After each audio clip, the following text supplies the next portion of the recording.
काला साया। यूं तो बनारस घाट अपनी खूबसूरती के लिए बहुत प्रचलित है, पर घाट के किनारे कई राज लिए बैठे हैं। ये कहानी शुरू होती है बनारस के घाट के पास बने ममता निवास से, जहां प्रिया लाल जोड़े में ममता के घर उसकी बहू बनकर आती है। आओ आओ बहू, घर को अपने पैरों से पवित्र करो। ममता घर की दहलीज पार कर ही रही होती है कि अचानक एक बहुत गंदी सी बास पूरे घर में फैल जाती है।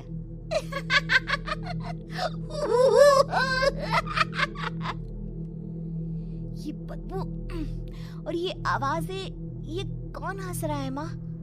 अब ये पड़ोसी ना हमारे थोड़े अलग से है। कहाँ हम शाकाहारी और ये मांस मच्छी खाने वाले।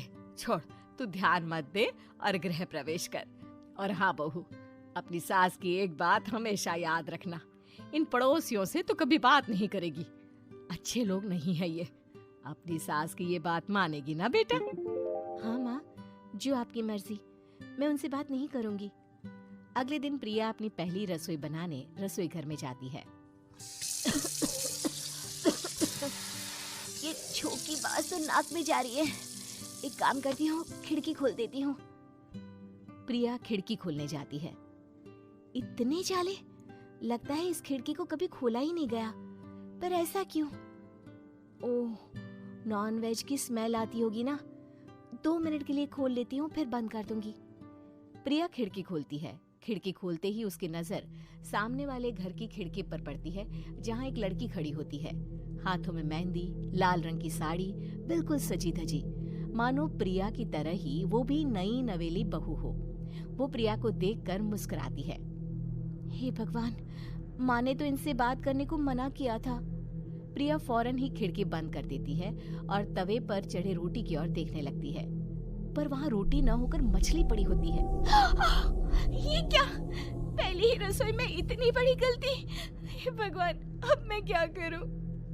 प्रिया बहुत डर जाती है और फौरन रसोई की सफाई करने और फिर सभी के लिए खाना बनाने लग जाती है। जब वो सबको खाना परोसती है, सब तो ठीक है, मैं बेकार में चिंता कर रही थी।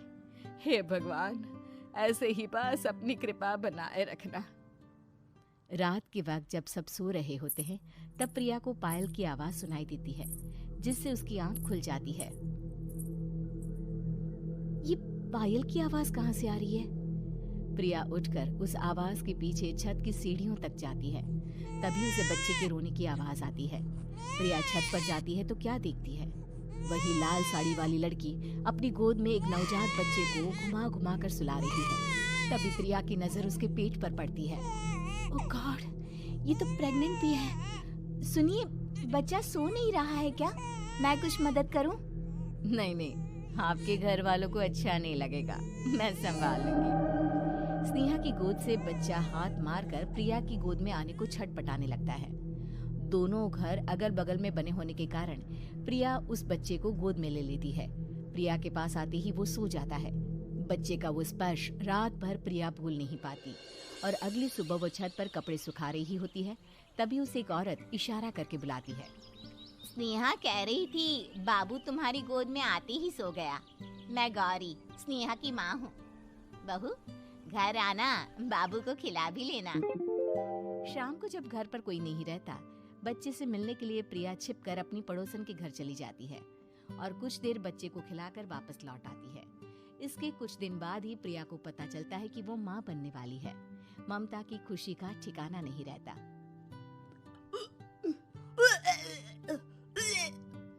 माँ जी, पता नहीं क्यों उल्टी आ रही है। प्रिया भागती हुई वॉशरूम में जाती है तो हरे और लाल रंग की उल्टी करती है। उस उल्टी में से कीड़े निकलते हैं। ये क्या? खून और ये कीड़े! माँ! माँ! प्रिया की आवाज सुनकर ममता दौड़ कर आती है, पर बेसिन में कुछ नहीं होता। प्रिया हक्की बक्की रह जाती है। ये सब क्या हो रहा है? प्रिया घबरा जाती है और अपने कमरे में जाकर सो जाती है।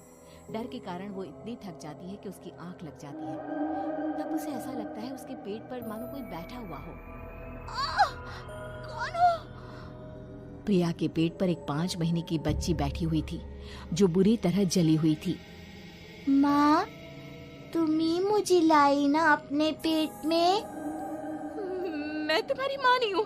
कौन हो तुम? माँ, देखो मैं जल गई बुरी तरह से। 6 महीने पेट में रहने को भी मुझे नहीं मिला। सहला दो ना माँ। बचाओ, बचाओ, माँ। ममता दौड़कर कमरे में आती है। प्रिया की बातें सुनकर वो सब समझ जाती है। तू कहीं बगल वाले घर में तो नहीं जाकर आई ना बहू? मुझे माफ कर दो, मैं गई थी माँ। उस घर में सब मरे हुए हैं बहू। कई साल पहले स्नेहा उस घर में बहू बनकर आई थी।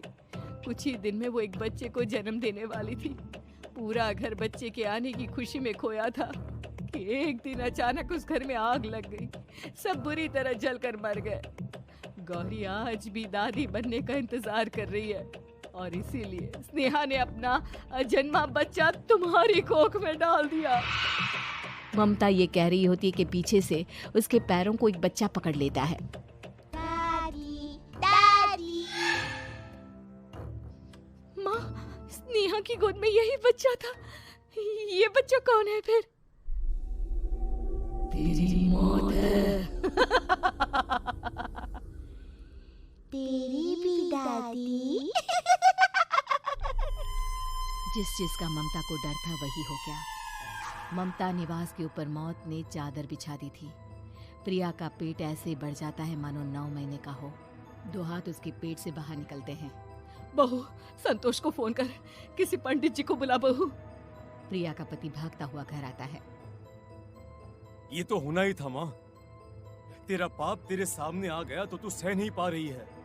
स्नेहा घर में आग लगी नहीं थी, माँ ने लगाई थी, प्रॉपर्टी की लालच में। और वो बच्चा मेरी पहली पत्नी का बच्चा है, मेरा बेटा, जो कि उस आग की चपेट का शिकार हो गया था। मैंने तुमसे ये सब माँ के कहने पर छुपाया था। मुझे माफ कर दो प्रिया। तुम अगर चाहो तो यहाँ से जा सकती हो।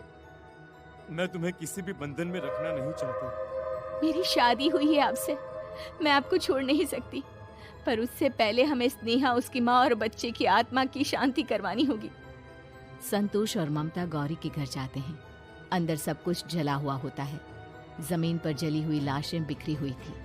ममता रो रो कर अपने करने की माफी गौरी से मांगती है। प्रिया स्नेहा के घर वालों का अंतिम संस्कार करवा देती है और ममता निवास फिर से आत्माओं के साए से